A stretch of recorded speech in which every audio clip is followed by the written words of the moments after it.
What it is, what it do, cyber world. It is your girl, the one, the only. Ash said it. AshSaidIt.com, AshSaidIt.com. Welcome to the Ash Said It Daily Podcast Show. I appreciate you guys for all of your love and support. Over 1,700 episodes and 500,000 streams worldwide. None of this would be possible without you guys, so I thank you so very, very much. And I hope that you guys have been, staying safe. I know that we've got some thunderstorms that have been just spreading in and through all everywhere, all across our country. But I hope that you guys are being safe and everything is good for you. Today, I have a very accomplished man who has a book out, you guys, that is definitely shaking things up. And it's certainly making people think in different angles and different ways. So today, let's welcome to the show, Mr. Gary Revel. Hello, Gary. Hello there. How are you? I am great. How are you doing today? I'm fantastic. Awesome. All right, Gary. So to start things off, your book is titled To Live or Maybe Not.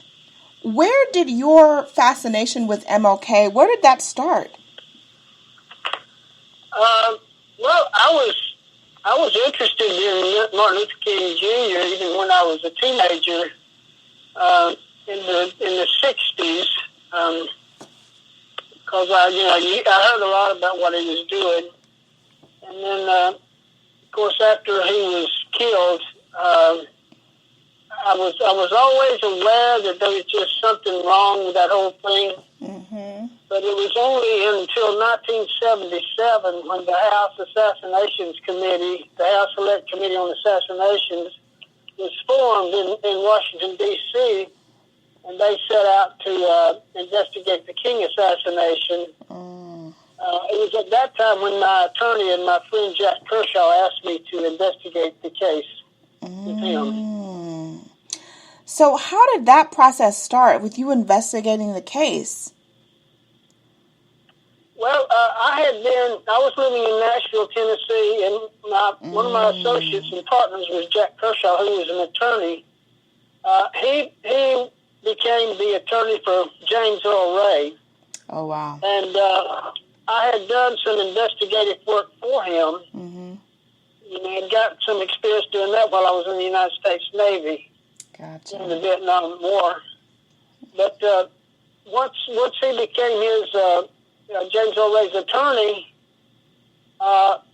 he asked me one day in the office. He asked me to investigate this assassination for him. And at first, I didn't just jump to it. Right. It seemed like a heavy burden to carry. So I had to pray. Yeah. So what we were doing, we were having a revival, a citywide revival there in Nashville, and you'd go to one church one night, and then another church the next night, another church the next night, like that. And one night, I was still deciding. I still just wasn't really ready to jump full into the investigating the assassination of Martin Luther King Jr. And I was at a black church and worshiping God. And when it was over, the pastor came to me and said, "Brother Gary," he knew me. I'd been there before. Mm-hmm. I said, "Yeah." He said, "God's got something for me to tell you." And I said, "Okay."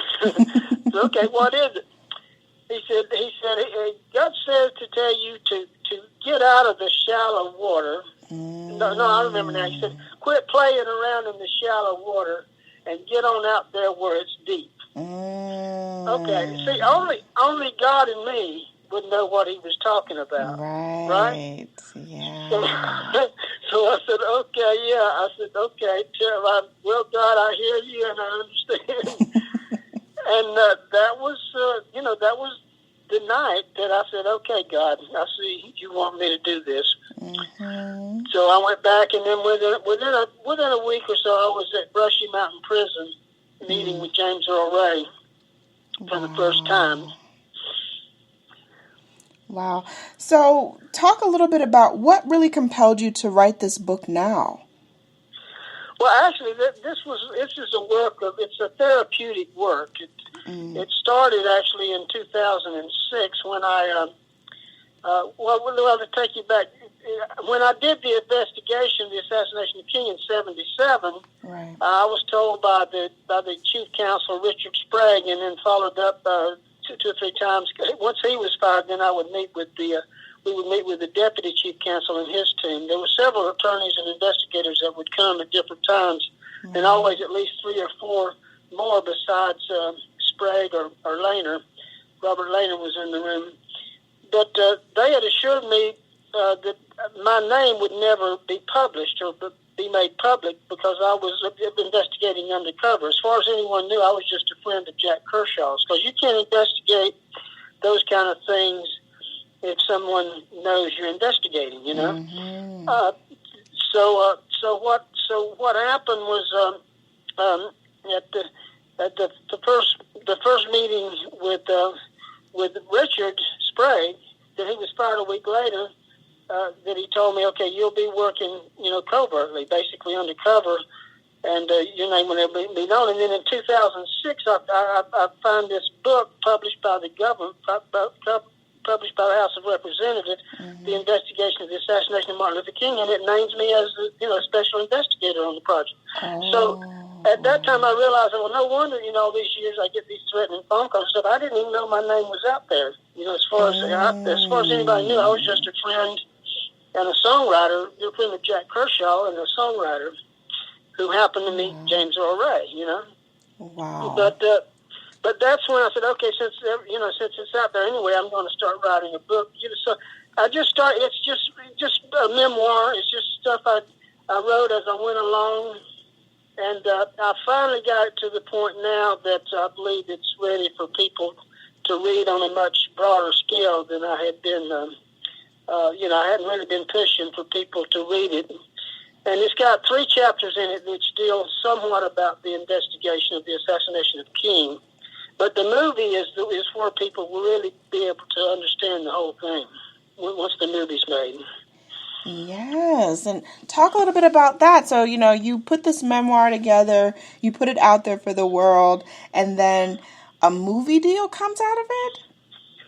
Well, yeah, as a matter of fact, the first person that wanted to make a movie about my story was Ted Turner, and it was I was in Los Angeles, and I met with William Sachs, who's a fairly well-known producer. He's mostly well-known for a movie he produced called Leprechaun. Mm-hmm. But he's made a lot of movies since then also. But he's the first one who asked me to work with him to get this movie made. And then Ted Turner had heard about it, so we met with his company, Turner Broadcasting, and they bought the first option. As a matter of fact, they paid for the first screenplay, and they paid for me to reinvestigate the whole thing. I traveled back to Nashville, Florida, New Orleans, and all to do a just a review basically of my investigation. Right. That's how the movie thing started. Of course, he only had a year. They only had a year to put it together, and they couldn't do it in that time. So I got the rights back. So since then, I've had probably at least 20 different producers that I've worked with at different times trying to get this movie made. But I think we're finally good now because Jeff Ohm is associate. He's going to produce and direct it, and he has helped make over many great movies. He helped make the Titanic and the Avengers series of movies that have all huge box office successes. And he's on the team now, so I think we're getting closer to getting it made. Okay, cool. So I'm assuming that you're going to be very hands-on with the movie. Like you're going to be on set, you're going to be helping with casting, all that good stuff. Well, I won't help with the casting really. I mean, we're talking. We need some A-list actors in this project, and I'm helping a little bit, but we'll eventually have a casting director who will do most of the casting. Gotcha. But we're reaching out to Matthew McConaughey even this week and last week to play Jack Kershaw, and we're looking for someone really a great actor to play James Earl Ray also. Yes, that's going to be amazing. Amazing, amazing. So I know that you've got a lot on your plate now, Gary, with the book release, and then and shout out for the music. All right, so I know you put out that song, "They Slew the Dreamer." That has been absolutely just circulating everywhere. I love the Oh track. yeah. Definitely love the song. But what else are you up to? I know that there's a lot of stuff going on in your camp. Well, I'm a book publisher now. I've got over 40 books published. Some of the most interesting books that I've published is one called Be Scared, and it's about the bees and how beehives and bees are disappearing by the thousands. And the Be Scared is not that the bee is scared, it's that we should all be scared about these bees disappearing, because once the bees go, most of our vegetables and fruits will go. Mm-hmm. Oh, yeah. So that's one of the interesting books I've published. I published one called Washington Coup by Robert Burnside, and that's an in-depth look into government and politics, and touches on the coup of January 6th in Washington. So it's got a lot of interesting books I'm publishing. Okay, cool. And last but certainly not least, where is the book available, Gary? Well, my book, To Live or Maybe Not, really you should be able to get it anyway. Even most bookstores can get it. If they don't have it in, they have it on their list of books that they can get in. It's selling in foreign countries and everywhere. And don't think, don't try to because it's just my memoir. It's just me writing. So I'm not a so-called professional writer. So it's just my writing of things that happened to me as I grew up and then got into Hollywood, California, and New York, and stuff that happened in the Navy, and then of course the investigation of assassination of Martin Luther King. Of course, that took me to the JFK assassination and the RFK assassination. Yes. Now I want to talk a little bit about that as well. Now, how did those assassinations? Were there key points in each investigation that were leading to the others? Well, yeah. When I what I learned investigating Martin's killing was that James Earl Ray had been sprung from prison in Jefferson, in Missouri. I think it was Springfield or Jefferson City, one of those. Anyway, he had been sprung out of prison and helped to get to Canada within a few months. And in Canada, at the Neptune bar there, he met two men. He met Lucian Sardi, and that's Lucinsarti, who ran the mafia. He was the godfather of the Canadian mafia, and he met E. Howard Hunt. And E. Howard Hunt was a CIA agent who kind of doubled. He put together assassination teams and stuff like that, and he ran things in foreign countries as well that did, really covert stuff. Stuff that the government would say, no, we have nothing to do with it, because you hire people to do it. That if they did get caught, they wouldn't be working for the government. So, and then E. Howard Hunt kind of mentored and managed James Earl Ray and set him up to take the fall for the killing of Martin Luther King Jr. Wow, that's some deep stuff.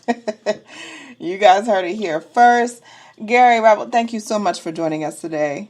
We certainly appreciate you. And you guys go check out that book. It's all across. I'm sure if you search any of the major retailers, To Live or Maybe Not, go check it out. And I appreciate you guys for all of your love and support. Keeping in mind, anyone to tell you that you can't do what you want to do. You look them square in the face. You tell them, don't believe me. Just watch. Watch what I do. Yeah. Watch me make it happen. Watch me make history. That's what we're doing this for, the history books. Social media is nice, but real life is so much better. Until next time, you guys.